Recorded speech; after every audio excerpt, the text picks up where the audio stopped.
This is a free call from Jake Angeli. an incarcerated individual at Alexandria Detention Center. This call is not private. It will be recorded and may be monitored.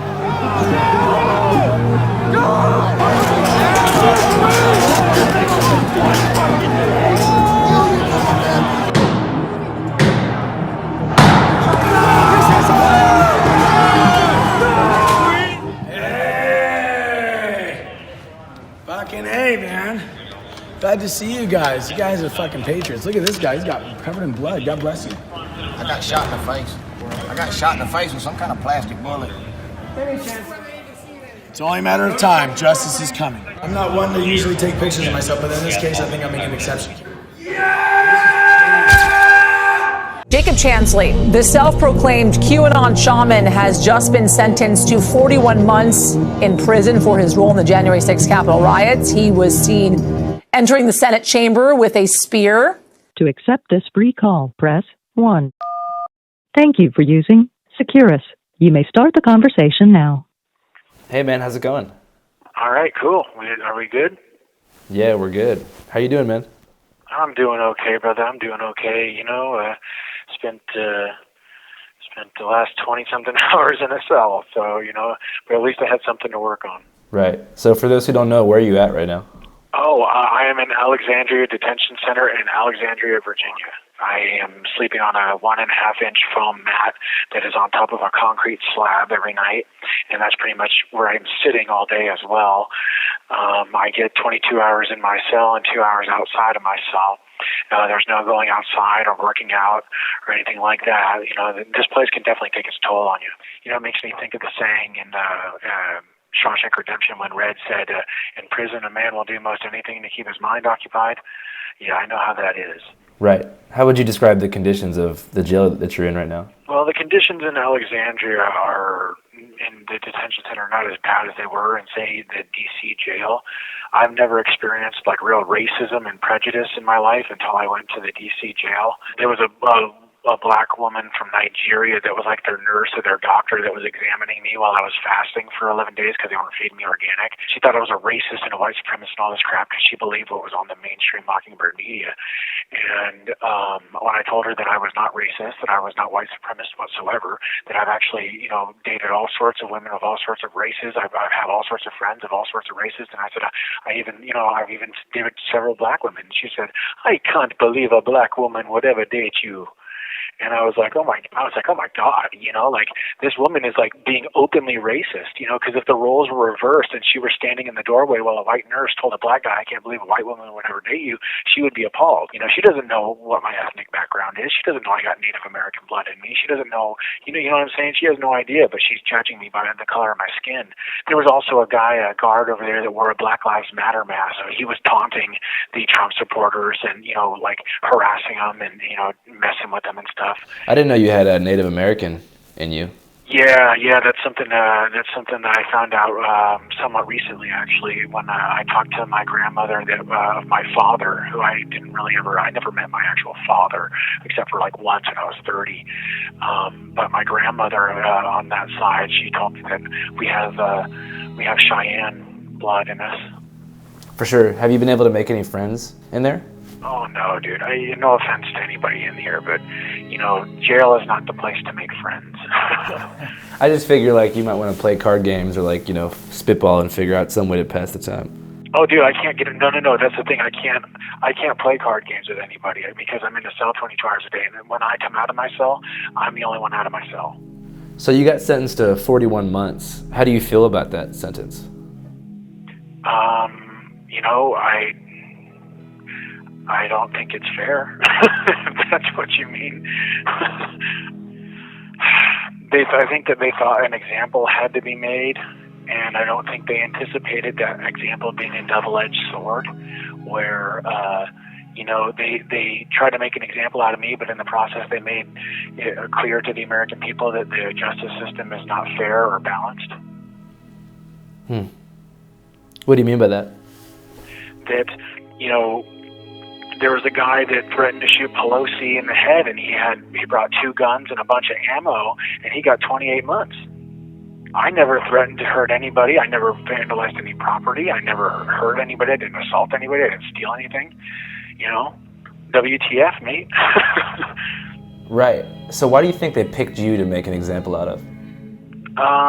Because I think that I became a symbol, not just so much of January 6th, but because I became a symbol for freedom, a face for freedom of sorts. And, you know, I stood out the most, to say the least. And I think I energized a lot of people, not just in the United States, but all over the world, to stand up for their freedoms as well. How do you feel about the nickname QAnon Shaman? Well, it's not anything I ever asked for. It's one that was given to me by Alex Jones. Alex Jones gave you that nickname? He's the one that called me the QAnon Shaman for the very first time when I did an interview with him. I think it was on the 8th of January. Damn. So it just caught on from there? Yeah. Maybe you're not QAnon Shaman, but you are a shaman, right? And you also... I do practice shamanism, yes, sir. Can you tell me more about what shamanism means to you? The shaman is like a ancient monk or priest, psychologist, pharmacologist, historian, storyteller, artist, astronomer, tattoo artist, psychic, all of these things wrapped into one person. And so for me, I was always interested and intrigued by Native American culture. And like I told you, my grandmother said that I have Cheyenne in my blood. And she actually said that one of our ancestors was one of the few survivors on the Trail of Tears. So I always knew that the medicine man or the shaman knew something special. And I always wanted to know what that was for myself. And so something very deep in me called me to the shamanic path. And so I searched for the truth of my existence and of enlightenment on the shamanic path. And I always knew I was destined to find it one day. Right. When did you first get introduced to shamanic practice? So I officially started and deliberately started my shamanic path on November 2nd, 2012, when I got my first tattoos, and those were on my feet. And now I have over 100 hours worth of tattoos, and all of them were earned or like through personal growth or some sort of like a symbol for an accomplishment, or all have some sort of a deep meaning, or were used for to symbolize the overcoming of pain or an obstacle in my life. Like, for example, the bricks on my arm, the sleeves, I got those after my dad committed suicide. It took like 36 hours to complete. And the whole time I was, using the physical pain to deal with the mental and emotional pain I was in. Yeah, the top of the foot is supposed to be like one of the most painful places to get tattooed because of all the nerve endings. Yeah, right? That's why I chose it, was because the whole idea with, shamanism is you go through ordeals, and after you go through the ordeal, you you have this like out of body experience, whether it be by overcoming pain or, going through some sort of like long ordeal process, like some people, know about the Sundance ceremony and stuff like that. That's an ordeal. And a lot of these things end up causing out of body experiences or spiritual experiences of reality. Mm-hmm. I guess, psychologically and emotionally, what prompted you to get those first tattoos on your feet? Well, I wanted to know, I always ask myself, why are these tribal people all over the world, why are they tattooing themselves? Why are they undergoing hours and hours and hours of excruciating pain? What's the point? Like, why? So at what age did you kind of become interested in Native American culture? Oh, I've always been interested. Yeah, I grew up in Arizona, so I've always been interested in it. It's always been a part of my life, But was there a particular moment, like maybe in your youth, where you were like, oh, this is something that I think is super cool and like I want to learn more about? Kind of. I just, whenever I saw the native dudes with the big feather headdresses, when I heard about peyote and hallucinogens. Have you ever experimented with peyote or anything like that before? Oh yeah, for sure. All shamans use these tools as a way of transcending the physical body and gaining a larger view of reality. And so the shaman is like an expert of these spiritual or these mental tools that allow people to gain a broader view of the world, of their spiritual connection to all things, and of the nature of God and life itself. When did you first experiment with the medicine?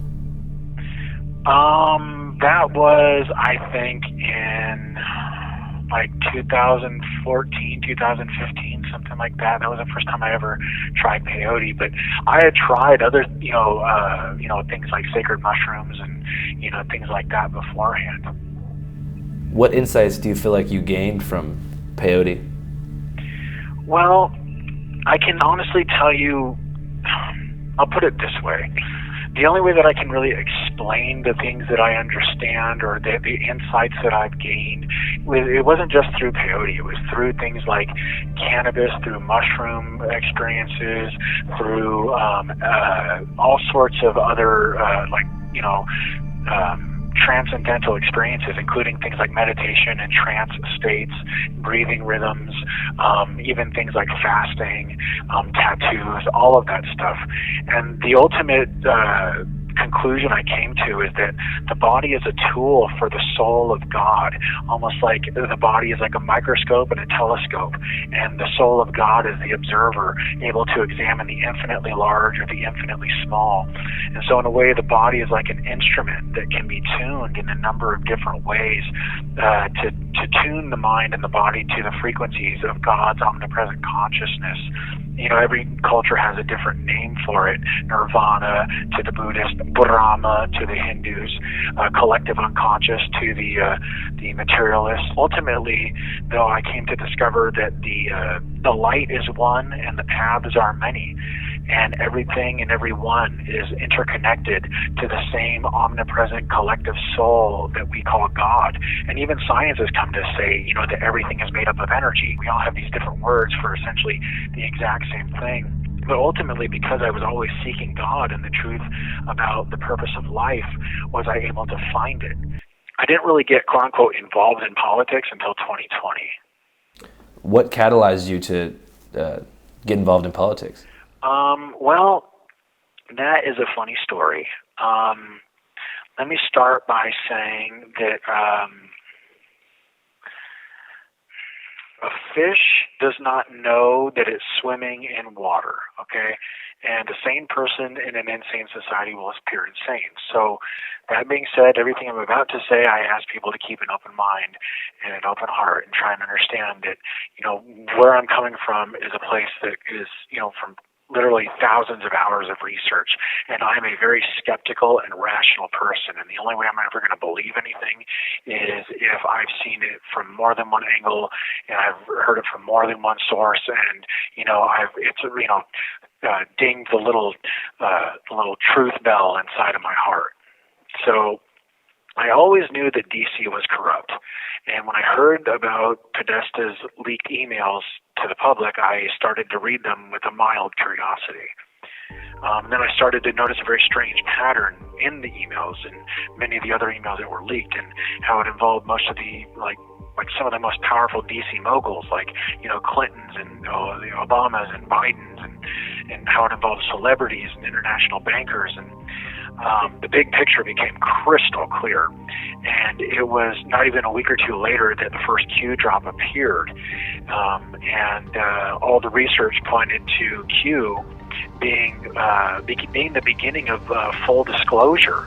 And I came to conclude that Q was involved at the highest levels of the military and the intelligence community, and that Q was involved with things like the deep underground military bases and black budget technologies and stuff like that, above top secret information. And ultimately, Q involved the warring factions of the deep state, what some people have called the alliance versus the cabal. And then what we were experiencing was kind of like a mind war, and this mind war over the minds of the populations would end up affecting the timelines that we created as a species, almost like hijacking our co-creative abilities, and that would determine the fate of humanity. So what do you think the deep state wants for the fate of humanity? If they had their way and every sinister plot they are trying to arrange came true, what would our day-to-day life look like? What they want is centralized power through corruption. They want to negate the three-branch checks and balances, three-branch government system, and maintain and expand the corrupt government bureaucracy. So they basically want no freedom, full totalitarian control. They want control and access to all of our biometric data, all of our medical records, all of our financial records, all of our personal data. They want to know all of it and control all of it. They want to make things like vaccines mandatory. There's no body autonomy, no free choice, chips in your hand type of thing. Think like communist China, except in the United States and all over the world. That is what the deep state is looking to do. And somebody may say, well, that won't happen in the United States. And I would say to those people, well, how far are we from 2 weeks to stop the spread? I think that COVID is proof that the corruption that we're dealing with is not just in the United States, but that it's global. I mean, vaccines are being used as an excuse to do all sorts of things. I think it's only a matter of time before they're used to round up and detain enemies of the New World Order or of the deep state. I mean, this virus is only killing less than 1% of the population. So I think that the ultimate end goal is to have a two-tiered slavery system where you have free-range slaves that are in the cities and they're being used as workhorses to create a large generation of tax revenue for these black budget operations. These people live in the cities. These people are monitored by the deep underground bases, by these classified technologies. These people in these cities are basically held hostage by the corrupt deep underground bases. And then there would be the FEMA camps or the concentration camps, which, these things, believe it or not, may already exist. If you look into the way that certain Walmarts have been shut down and converted. I mean, the same stuff we're talking about happened in Nazi Germany. It happened in the USSR. It happened and is happening right now in communist China. So where does Trump fit into this whole thing? Well, that's a good question. This whole idea of Pizzagate and the info that was dropped during Pizzagate was almost like a trial run. And it was conducted to disclose the truth to the public prior to the 2016 election. So the public knew what was really at stake, and people like Hillary Clinton couldn't get in. And the point is that Q was the next step, I think, in the intel drops. And so after understanding what in the Q community is known as the Q clock, the way that the timestamps and the gap code work with the Q drops and how they all relate to Donald Trump's tweets and how there's a lot of the same verbiage in the tweets as well as in the drops, and that they all, a lot of the time, they occur around the same exact time, and the way that certain messages are put out, in time or in lockstep with his tweets and all that stuff. They were using numbers to communicate a much larger and broader message that if you put the puzzle pieces together, it made perfect sense. It seemed to me that Trump was a part of something a lot bigger. That Trump being at the helm in the presidency, he was a part of this faction within the military-industrial complex, within the quote-unquote deep state, the good guys that were trying to free humanity, and they were trying to get rid of this cabal that is essentially full of Marxists, fascists, and New World Order types that are trying to enslave the population. So Trump, he was tough on China, he was tough on Russia, he was tough on Iran. He was trying to create peace in the Middle East. He released the JFK file. He created the Space Force. That was also during the Trump administration. There was a declassification of zero-point energy engine and inertial propulsion or anti-gravity craft that the Navy put out there. Okay, I'll put it this way.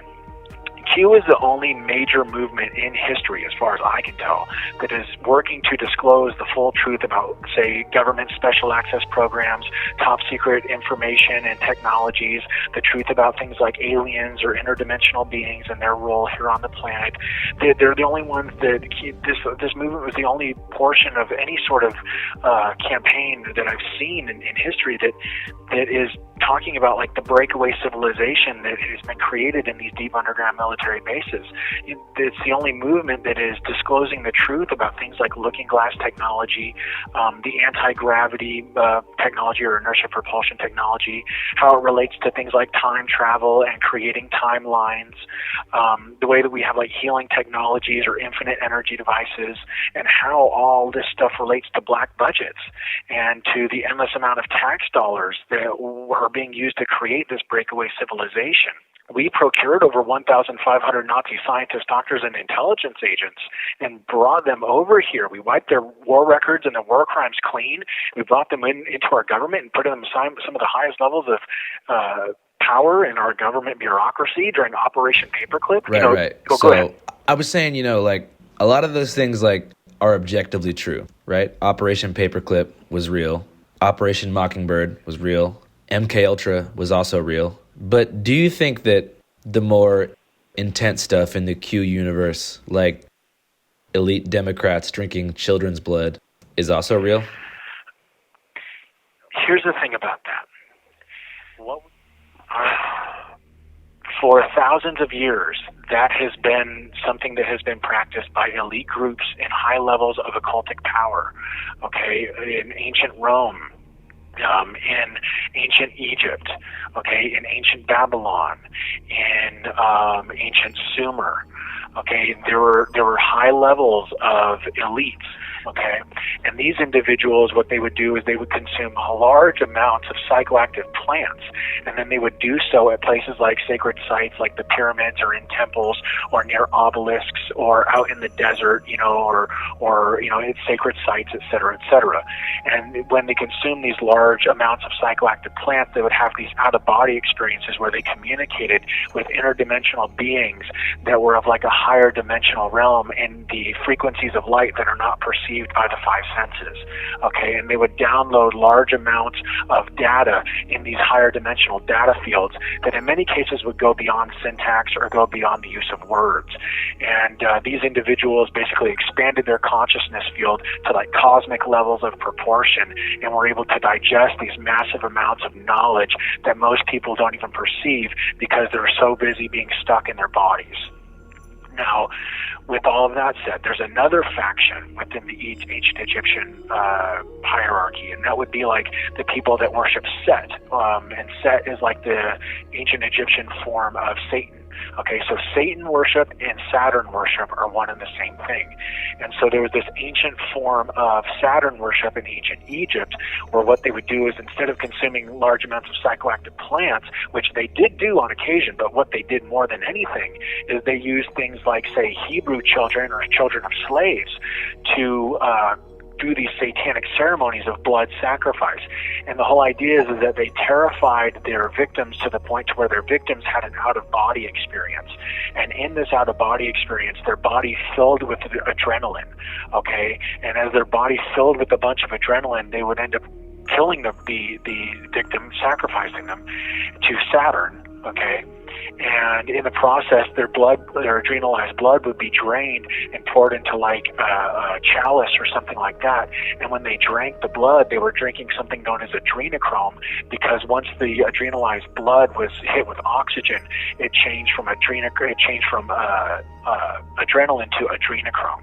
Okay, and if people don't believe that adrenochrome is real, all you got to do is watch Fear and Loathing in Las Vegas, okay? Type in Fear and Loathing in Las Vegas adrenochrome scene, and you will see that this is a very real thing, that you are able to harvest this chemical, this adrenalized blood, and drink it or ingest it, and it will be like an intense psychedelic high. And these individuals would end up using this understanding that they had just for themselves, and creating sort of like an elite group caste that kept everybody else marginalized and ruled.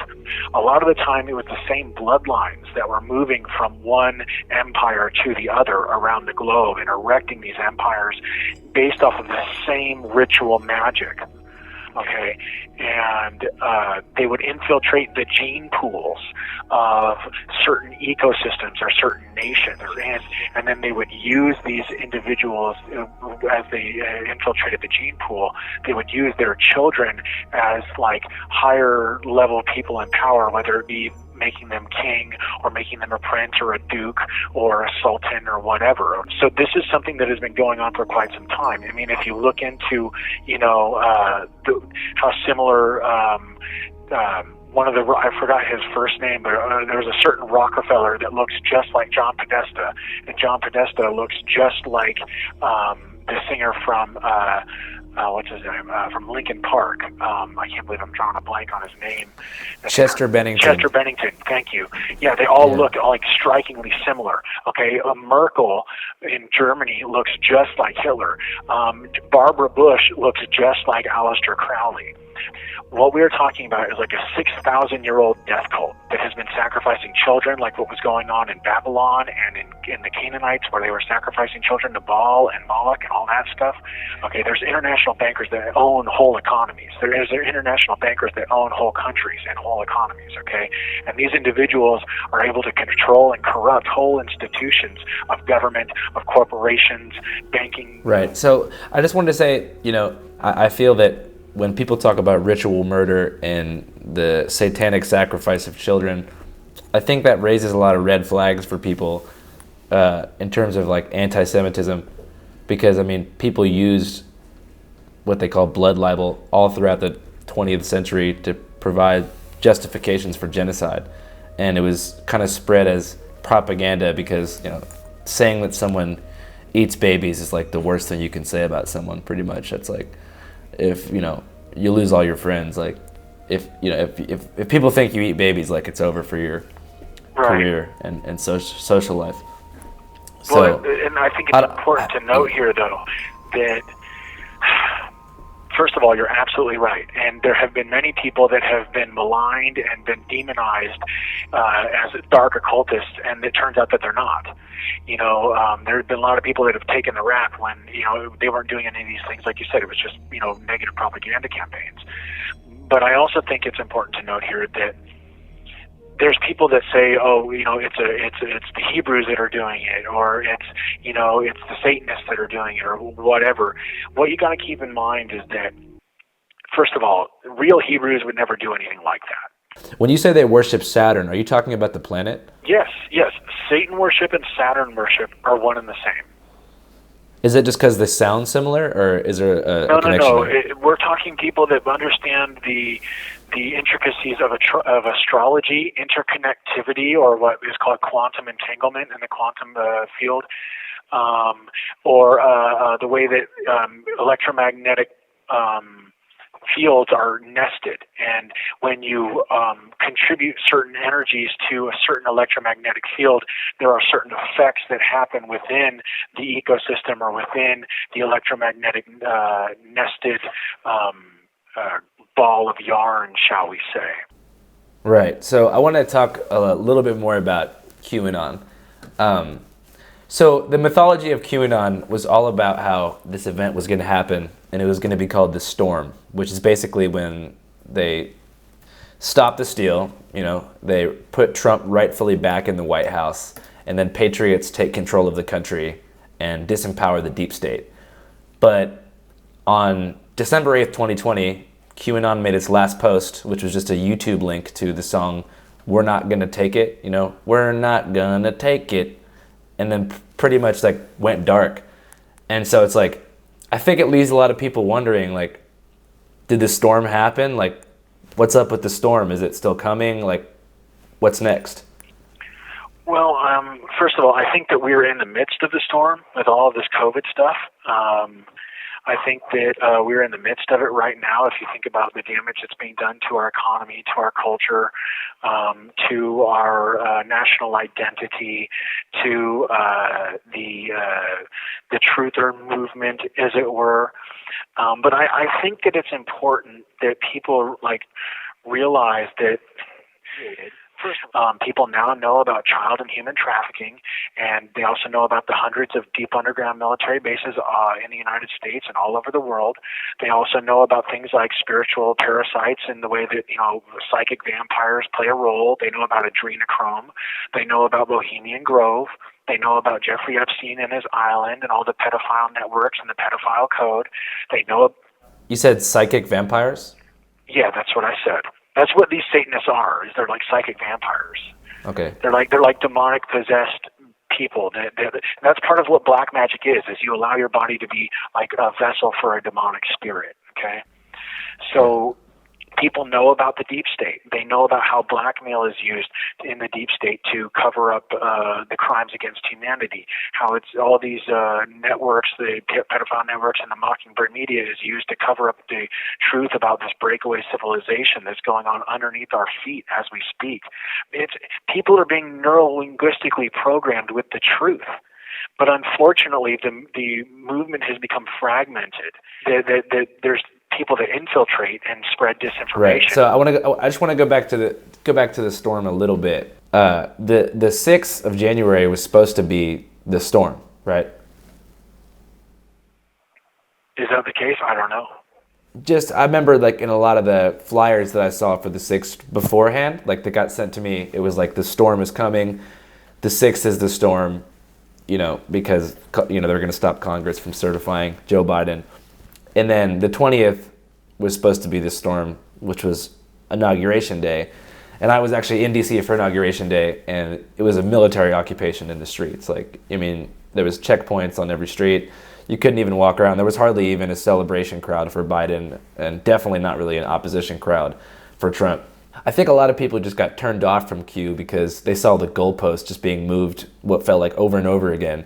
And I was wondering if you felt like it's possible that QAnon may have been a psyop to delegitimize the truth about things like Operation Mockingbird and Operation Paperclip. I think that there is going to be, in any sort of a truth movement, there's going to be infiltrators and disinformation agents. People have to understand that what we're dealing with is a new type of warfare. Okay, it's a new type of warfare. It's information and economic warfare, and I think that a lot of people are looking. They're missing the forest. They're missing the forest for the trees. Is that the saying? And the final battlefield for this global war that we're in is the mind. And I do not believe that Q is a tabloid straw man, because the movement was not in the tabloids until it began to supersede and threaten the Mockingbird media. And the truth is always rejected, resisted, despised, and demonized before it's accepted. So with that said, I think that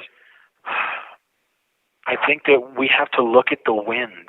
There's been lots of resignations, like Cuomo, the Cuomo brothers. All sorts of CNN producers are being proven to be pedos. The child trafficking is being exposed.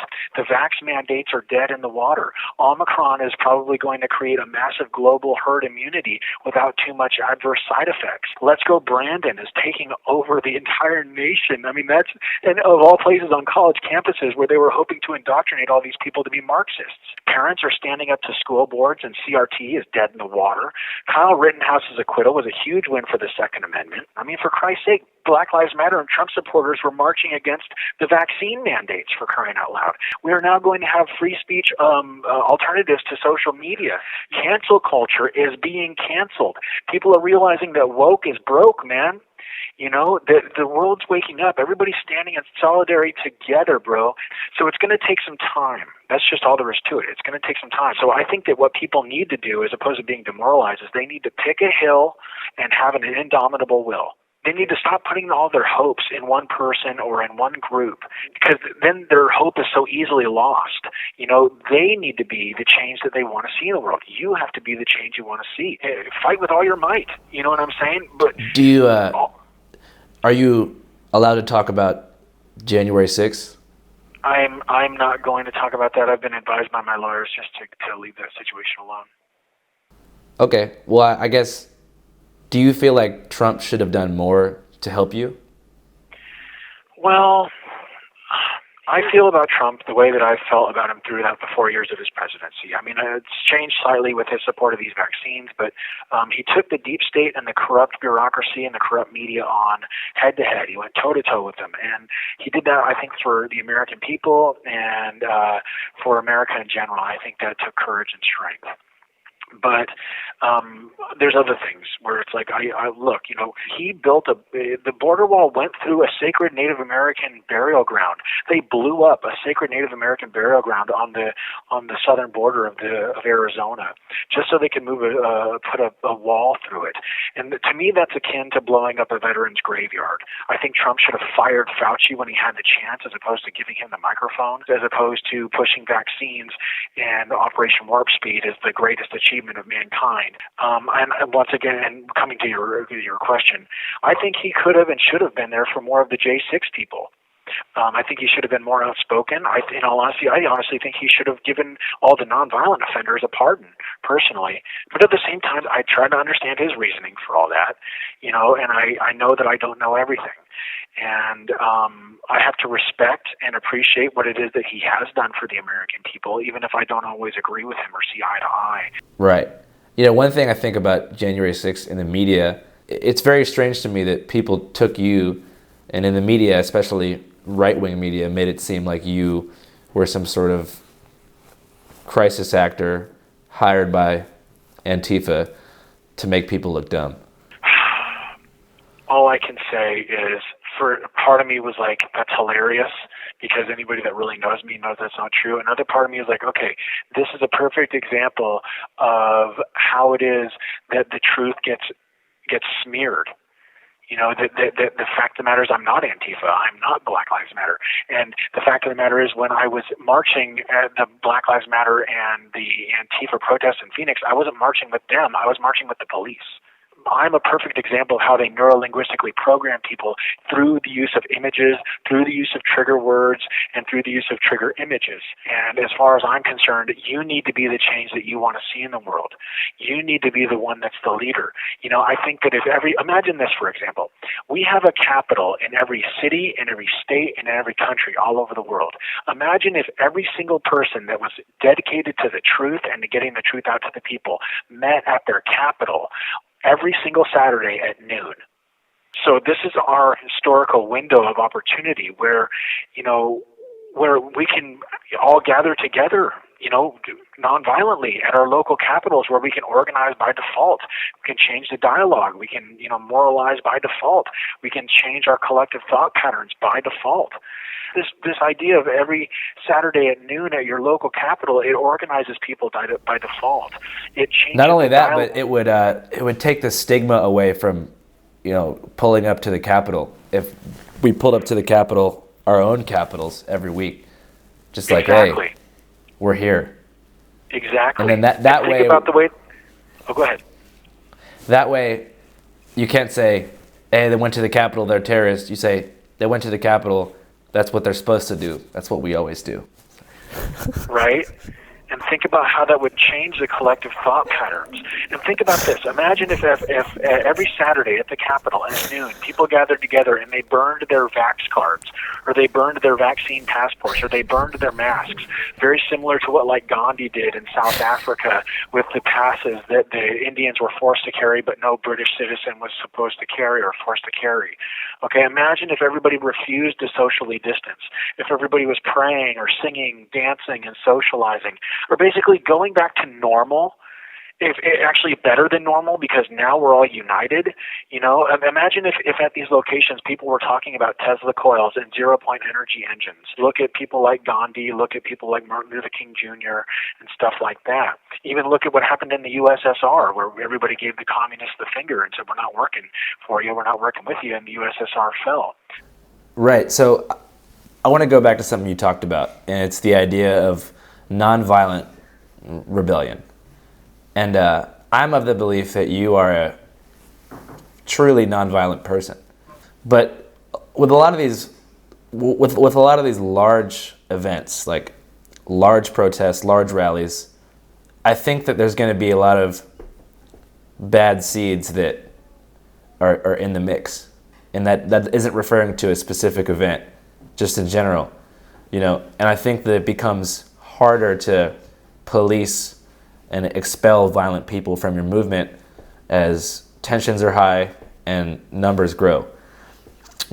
Like if you go to a Trump rally, right, anywhere, there is people there who are nonviolent, but there's also people who are just there to, beat the shit out of the opposition and just go there and use these movements as an outlet for their hatred. How do you feel about that? Well, this is something I think that is really important, because we can use a certain event, I'll just say that, we can use a certain event that happened to learn, okay? If there's some sort of violence happening, do not contribute to it, back away from the violent person and allow authorities to handle it. then you're not associated with the violence at all. I also think that things like prayer are very, very important at these places. I don't know if you know, but there was this group that did like an experiment where in Washington, D.C., they gathered together, I think it was like once a week, for an hour, and they meditated and focused on the idea of nonviolence and peace and love. And the crime rates in Washington, D.C. dropped by like 25 to 35%. Nonviolent rebellion is the only thing that has ever created some sort of long-lasting change. Like what Gandhi said, dude, you know, a victory attained by violence is tantamount to a defeat. For sure. Do you have any regrets? Dude, when you're sitting in a cell for 22 hours a day, you have all sorts of regrets, far beyond the ones that landed you in that cell. Okay, you think about everything you've ever done in your life that you're like, man, I screwed up there, I screwed up there, I screwed up there, I messed up here, I wish I would have said that, I wish I would have done that, I wish I would have kissed her, I wish I would have shown up, I wish I would have done this, you know what I'm saying? You pick yourself apart like no other. But the thing is that after all this time in solitary, you know, they did it to break me, but what it did is it made me. All this pressure, the FBI breathing down my neck, the DOJ prosecuting me, the media spewing their lies, my previous counsel totally abhorrently misrepresenting me, saying I'm retarded and, you know, delusional and schizophrenic and all this stuff. All the while I'm in solitary confinement, I can't do anything about it. I can't express myself. I can't talk to the press. You know, the pressure was unbelievable, but it turned me into what David Goggins calls anti-fragile, or almost like a spiritual diamond of sorts, where all that pressure didn't break me. It made me a better, stronger, more spiritual person. How do you think that you'll be remembered by history? Well, I'm not done yet. Right. So what's the plan? What comes next? Like, do you have any plans for whenever you get out? Oh yeah, I'm going to write an autobiography. I'd like to make movies. I'd like to make music. I want to make some more of my paintings. We should make music, dude. Oh, dude, I'm down. Dude, we should make a first day out video. It's like in rap, whenever rappers get out of jail. Not that you have to rap, but they do a first day out freestyle. You should do something like that, but it's like you drop a music video your first day out of prison. That would be cool. It would go crazy. It would go crazy. That would be awesome, dude. I'd totally do it, bro. And I'd work with whoever could help me with that, you know. We will help you with that. I also want to start my own church. Yeah. Going back to the music thing, do you know how to freestyle rap at all?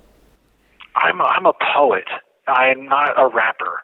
I could probably learn to rap, but I'm much better when it comes to singing than rapping. Do you think you could sing something for us? Whoa! Yeah, that was insane. Yeah, dude, I can get so freaking loud, bro. I can get so loud, you have no idea. Did you just freak anybody out in your pod? I don't know, probably. Dude, I can go for miles. If I'm in the right spot, you can hear me for miles. I can't believe your lawyer said you were retarded. That's so whack. Yeah, it's to say the least. He abhorrently misrepresented me and was extremely inaccurate. But, you know, I think as people listen to me speak, they begin to see the truth is quite the opposite. So that's why I encourage people, you know, to do their own research, because that's really the only way. I mean, like, seriously, if all people would have had to do to know the truth about me and who I really am, that I'm not a deep state actor, that I'm, you know, not mentally ill, that, you know, that I had nothing to do with BLM or Antifa, all they would have to do is would have had to go to my Rumble, go to my BitChute, and read my book. Right. So what media outlets do you trust? Oh, dude, I don't really. I search so many media outlets. I search so many sources before I ever come to a conclusion about anything. But look, I want to keep talking to you, but unfortunately I do have to go. I got to give my family a call because of the holiday and such. But if you want, we can do another interview, bro. I can always call you back. Yeah, I'm down. So I was wondering, like, I have this friend named Kelly who I was telling you about, who we're making a documentary on, and yeah, I kind of want you to meet him. Okay, cool. Then we'll definitely work it out, and we'll definitely do something, man. Thanks, Channel 5, for having me on, man, and I hope to be on once again. It's been a pleasure like beyond what it's been before. You know, the questions you asked were fan-frickin-tastic, and I hope to do this again. Thank you so much, Andrew, and, you know, God bless you, and God bless America, and God bless the world. Yeah, God bless you too, man. Let's keep in touch. Anytime you call, I'll answer. Yes, sir. God bless, man. I'll talk to you in a little bit. Sounds good, man.